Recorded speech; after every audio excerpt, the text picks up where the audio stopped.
You know, I was standing in line for coffee not too long ago, just minding my own business, tired, like everybody else at that hour. And this fella in front of me, he turns, looks me up and down, and says, just loud enough for me to hear, "Man, you look like you've been dragged through a hedge backwards." Now, it wasn't the worst thing anyone's ever said, wasn't even creative, but something about it. The timing, the smug little smile. It stuck in me, and my brain, it short-circuited. All I could muster was this weak, pathetic little laugh, like heh, and I looked away. I paid for my coffee, and I walked out, and for the rest of the morning, I wasn't thinking about my work. I wasn't thinking about my family. I was having a full-blown argument with this man in my head. I was crafting the perfect, scathing, poetic rebuttal that would have left him speechless. But it was too late. The moment was gone, and I was left with this residue, this feeling that I had lost a fight I never even agreed to be in. And I started thinking, how many times has that happened to you, to me, to any of us? We get ambushed. Someone throws a little verbal grenade, and we're left standing in the smoke, covered in the dust of our own dignity, wondering what just happened. We either explode with anger, which just makes us look unstable, or we shrivel up in silence, which makes us feel weak. And both of those reactions have one thing in common. They let the other person control the temperature of your soul. They hand over the remote control to your peace of mind. So I decided enough. I was tired of being a reactor. I was tired of my day being hijacked by some stranger's bad mood or a colleague's careless barb. I looked at this not as a personal failing, but as a social problem, a puzzle, and any puzzle can be solved with the right strategy. I stopped seeing these moments as battles to be won, and started seeing them as experiments. I became a social scientist of my own life. The hypothesis was simple. What if a comeback wasn't about inflicting the most damage? What if the real goal was something else entirely? What if the goal was just to protect your own peace? To walk away with your head held high, your energy intact, and your day completely ruined, so I went to work. I read about psychology, about verbal jiu-jitsu, about the art of frame control, which is just a fancy way of saying who's deciding what this conversation is really about. Is it about their insult, or is it about your response? I collected techniques, I sorted them, I looked for patterns, and I settled on five distinct strategies, 5 different ways of stepping on the brake before your mouth, or your temper, could slam on the gas. This wasn't about memorizing clever lines. Anybody can do that. This was about understanding the principle behind the words, so that no matter what they threw at me, I had a tool, a mindset, ready to go. I gave myself a mission. For the next few weeks, whenever someone took a shot, I wouldn't just fall back on my old programming. I would consciously select a response from my toolkit, and I would see what happened. I would test these genius comebacks in the wild. I wasn't trying to be a superhero. I wasn't trying to put on a show. I was just curious. Can you really change the script in that one heated moment? Can you really disarm an insult without throwing a punch, without raising your voice, without becoming the very thing that's coming at you? The coffee line was my wake-up call. That feeling of powerlessness, that internal monologue of revenge that goes nowhere.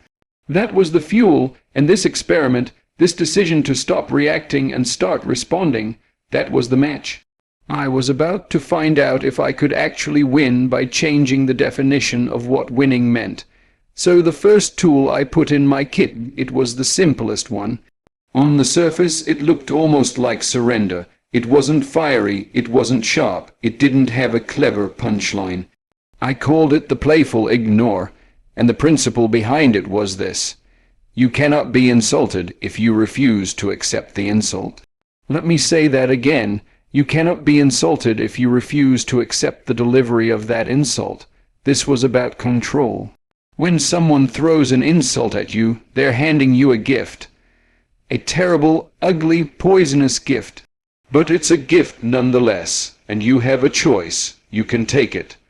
You can unwrap it. You can marvel at how awful it is. You can carry it around with you all day. Or you can just look at it, shrug, and leave it right there on the floor between you. The playful ignore is about leaving the gift on the floor.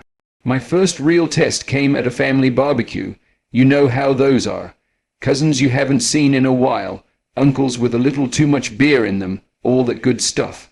And one of my cousins, he's always been competitive. He walks up, claps me on the back a little too hard, and in front of a small group, he says, "Man, you're still driving that same old car. I thought you'd be in a luxury car by now." Now, a few weeks before, that would have felt like a punch to the gut. It would have been about my career, my status, my manhood. I'd have gotten defensive, made some weak excuse, or fired back something about his choices, and the whole vibe would have turned sour. But this time I had my new tool. I took a slow sip of my drink, looked out at the yard where the kids were playing, and I said, with a genuine, easy smile, "Well, that's one way to look at it." Then I just moved on. I pointed to the grill and said, "Those burgers about ready to burn, or is that just your specialty?" Silence. But not an awkward silence, a powerful silence. He just stood there, blinking. The people around us, they chuckled a little, not at me, but at the sheer absurdity of his comment just bouncing off.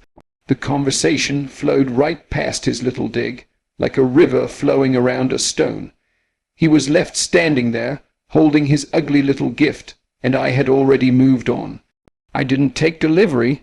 That's when I understood the real mechanism here. It's not about the words you say. It's about the frame. He was trying to set a frame where we were two rivals comparing trophies, by saying, "That's one way to look at it." I was gently, playfully telling him, "That's a boring game and I'm not playing." I was refusing to enter his arena. I was changing the channel. I used it again a week later. A colleague in a meeting, after I presented an idea, said with a smirk, "That's ambitious." We all know what that means. It means they think it's stupid and doomed to fail. The old me would have tensed up. My voice would have gotten tight as I tried to defend the idea, and in doing so I would have looked insecure. The new me just nodded, kept my body language loose, and said, "Okay." And then I turned to the rest of the group and said, "So, let's talk about the first phase deliverables. Just okay. Not okay, you're right. Not okay, you're a jerk. Just okay. Message received and discarded." I acknowledged the sound he made without acknowledging the intent behind it. I treated his insult with the same weight I would treat someone telling me it might rain later. It was information, nothing more. And by not fighting it, I robbed it of all its power. The tension that was building in the room just evaporated. Because there was no conflict. You can't have a fight by yourself. This tactic, this playful ignore, it's not for the big, ugly, malicious attacks. Those are a different beast. This is for the daily friction, the backhanded compliments, the casual negativity, the little needles people use to try and assert themselves. It's a gentle, impermeable shield. It communicates one thing and one thing only. Your opinion of me is not the weather in my world. You are not the director of this movie. I am, and that is a power they cannot take from you unless you hand it over. Now, the playful ignore was a great shield. It was my first line of defense, but you can't just ignore everything. Some things are too direct, too pointed. They're not little needles, they're a knife, and a shield, while good for protection, doesn't deal with the person holding the knife. It just stops the blade. For those moments, I needed a different tool, something that could disarm them. Not with force, but with curiosity. I called this one the curious question, and the principle behind it was brutal in its elegance, force accountability. Make them explain the poison. Most insults are hit and run attacks. They're designed for a quick sting and a quick escape. The insulter never expects to have to clean up the mess. The curious question makes them clean it up.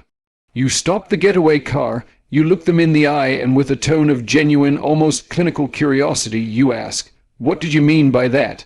My test run for this, it was a tough one. It was at a dinner. Someone I considered a friend. We were in a group conversation about life choices, about roads not taken. And he turns to me and he says, "Yeah, well, it's easy for you to talk about taking risks. You've always been a bit of a floater anyway." A floater? The word just hung in the air. It was meant to define me, uncommitted, aimless, lightweight. I felt the heat rush to my face. The old scripts flashed in my mind. "I'm not a floater," which would sound defensive and prove his point. Or, "Well, you've always been an anchor," which would just drag us both down, but I remembered the tool. I took a slow breath, made sure my face was neutral, not angry, and I looked right at him. I leaned in just a little, like I genuinely hadn't heard him correctly. "What did you mean by that?" I asked just that. My voice was calm, flat, curious. He blinked. "What? Oh, come on, you know what I meant." "No, I don't actually," I said, still holding his gaze. "The word floater. What did you mean by it?" The whole table got quiet. The air got thick. He started to squirm. He laughed, a nervous, brittle sound. "Man, don't be so serious. It was a joke." I didn't laugh. I didn't break the stare. I just gently pressed, still with that calm, inquisitive tone. "I'm just trying to understand. It sounded like you had a specific definition in mind. I'm curious what it is." And right there, in front of everyone, he had to do the one thing he never intended to do. He had to articulate his own cruelty. He had to look at the weapon in his hand and describe it. He stammered, he backtracked. "I just meant, you know you're not, you like to keep your options open, that's all." His knife had turned into a wet noodle. "Ah," I said, nodding slowly, as if he'd just explained a complex math problem. "I see." And then I just let the silence sit. I didn't rescue him. I didn't say, "Oh, it's fine." I let him marinate in the awkwardness he had created. The frame of the conversation was no longer about whether I was a floater. It was about why he would say something so deliberately unkind. He was no longer the witty commentator. He was the guy who had to explain his own bad joke and failed. That's the power of the question. It inverts the dynamic. They attack from the shadows, and you respond by turning on a blindingly bright light. Suddenly, they are exposed. They have to justify, to rationalize, to backpedal.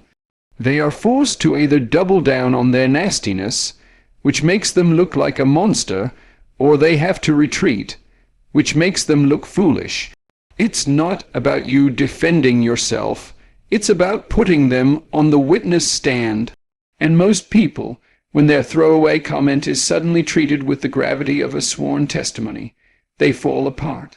They don't have a prepared speech for their own malice. They just have the impulse. The curious question draws a line in the sand. It says the words you choose have meaning and consequence, and you will be responsible for them right here, right now, in front of me. It's a quiet, profound act of self-respect. Because you are not the one on trial anymore, they are. Now, the first two tools were about defense and disarmament. But I started to wonder, what if you could do more than just neutralize the threat? What if you could take their little grenade, not just throw it back, but pull the pin out and show them it was never loaded to begin with? What if you could turn their attack into a shared joke, where you were the one telling the punchline? That's where I landed on the third tool. I called this one Agree and Amplify, and the principle here was all about absurdity. You take their insult, you accept it completely, and then you exaggerate it to such a ridiculous degree that the whole thing becomes a comedy sketch. And you cast yourself as the straight man. This one took courage, because on the surface it looks like you're agreeing with them. But you're not. You're agreeing with a caricature. You're taking their frame and stretching it so far it breaks. The perfect opportunity came at a buddy's garage. We were working on an old car, just tinkering. I was covered in grease, frustrated with a stubborn bolt. My friend, let's call him Mike, he's a master mechanic. He looks over at my fumbling and says with a laugh, "Brother, you have the mechanical aptitude of a stunned hamster." Now, a few months ago, that would have stung. It's a direct hit on your competence, your masculinity even. I could have gotten defensive, "I'm doing my best," or I could have fired back with something about his own flaws. But that would have just created tension in what was supposed to be a fun afternoon. Instead, I put down the wrench. I looked him dead in the eye, with the most serious, grave expression I could muster. I nodded slowly. "A stunned hamster," I said, my voice low and thoughtful. "That's generous, Mike, truly. I was thinking more along the lines of a one-legged squirrel trying to assemble IKEA furniture during an earthquake." He just stared at me for a second. Then a snort escaped him, then a full-bellied laugh that echoed through the garage. I didn't crack a smile. I kept the deadpan going. "It's a curse, really," I continued, picking up the wrench with a tragic sigh. "The great engineers, the Da Vincis, the Teslas, they look at a machine and see genius. I look at this engine and I see a very, very shiny metal forest. I'm probably going to try and climb it next." He was wiping tears from his eyes. The insult was gone. It had been completely vaporized by laughter. And the key was, the laughter wasn't at my expense anymore. It was with me. I was in on the joke. I was the one directing it. That's the magic of agree and amplify. You are demonstrating such a profound level of security, such a complete lack of investment in their negative opinion, that you can make a bigger, better, funnier joke out of their attempt to hurt you. You're not defending the fortress. You're throwing a party in the courtyard while they're still trying to knock down the gate. It shows everyone in the room, and most importantly, it shows you, that this thing they said about you doesn't define you. It's so unimportant to your self-image that you can play with it. You can dress it up in a clown costume and parade it around. It takes the wind right out of their sails. What are they going to do? Agree with you that you're a one-legged squirrel? They can't. The fight is over. You've ended it not with a counter punch, but with a punchline. You haven't just won the argument, you've transcended it entirely. Because when you can laugh at the very thing they thought would wound you, you prove to them and to yourself that you are truly unbreakable. Now, we've talked about ignoring, questioning, and even laughing it off. But life isn't just about deflecting fools. Sometimes the person across from you isn't a fool. Sometimes the words that feel like an insult, they have a kernel of truth in them. And the most dangerous thing you can do is to swat that truth away just because it came wrapped in a nasty package. That's where you stop growing. So I developed a fourth tool. And this one was the hardest. Because it required the most courage, it required humility. I called it the kind agreement. And the principle was the most powerful of all. Separate the message from the messenger. This isn't for the guy in the coffee line. This is for the colleague, the family member, maybe even your boss. This is for when the delivery is harsh, maybe even intended to hurt. But the content might just be something you need to hear. My test for this came in a performance review. My supervisor, a woman I'll call Janet, was going over a project I'd led. She was frustrated. The project had been late. And she said, "Your biggest weakness is that you get so lost in the details. You become a bottleneck. You have to have everything perfect before you move, and it holds the entire team back." Bottleneck, the word hit me like a physical blow. My face got hot. My first instinct was to defend, to explain. The details matter. The quality would have suffered. The client is demanding.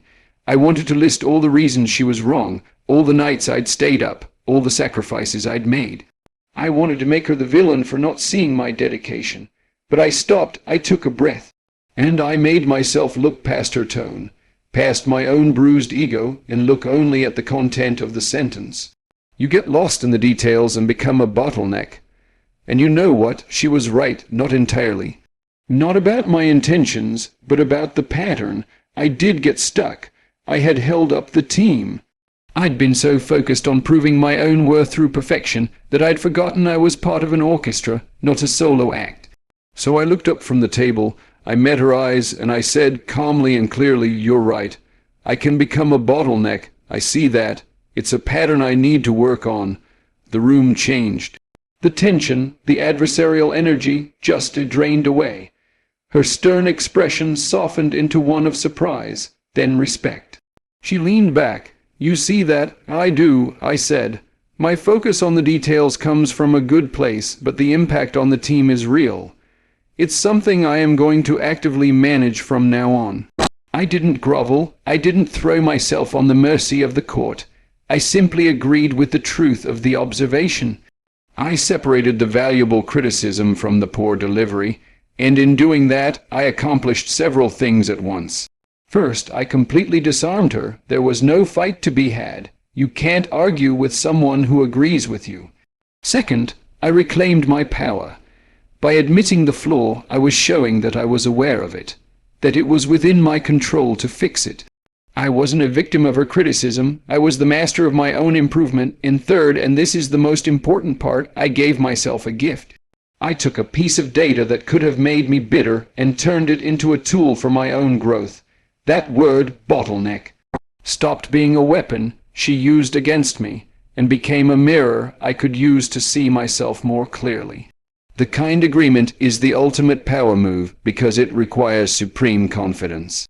It says, I am so secure in who I am that I can acknowledge my flaws without them destroying me. Your negativity cannot shame me because I am already committed to being better. It transforms a potential battlefield into a place of understanding. It's not about rolling over. It's about standing so firmly in your own truth that you have the strength to agree with theirs. So, after all of that, the testing, the fumbling, the moments of surprise in a garage or a conference room, where did it leave me? What was the final score? Did I find the one perfect thing to say? I'll give you my ranking, but it's not what you think. The playful ignore that's your everyday suit of armor. You wear it out into the world. It's for the noise.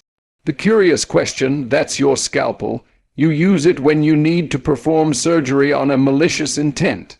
The agree and amplify, that's your spotlight.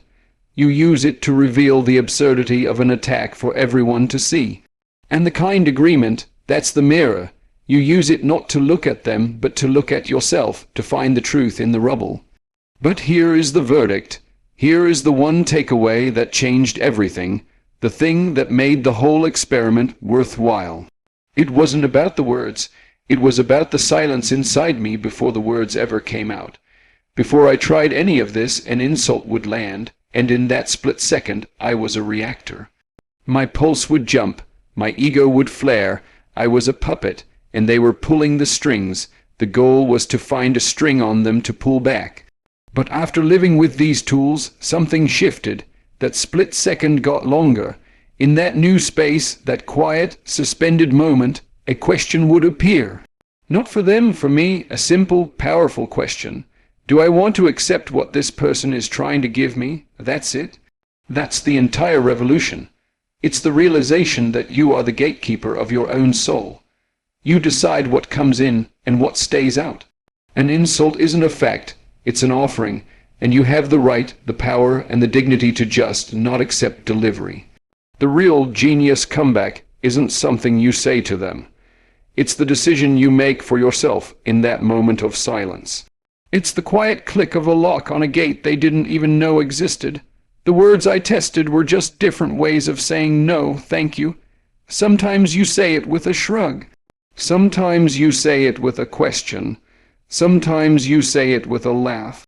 And sometimes the most powerful way to say it is to simply turn and walk away, your peace intact, your energy untouched, your day unruined. So you can memorize all the clever lines in the world, but if you haven't built that gate, if you haven't found that silence inside yourself, the words are just empty noise. But if you find that silence, then you realize you were never in a battle to begin with. You were always the one holding the keys.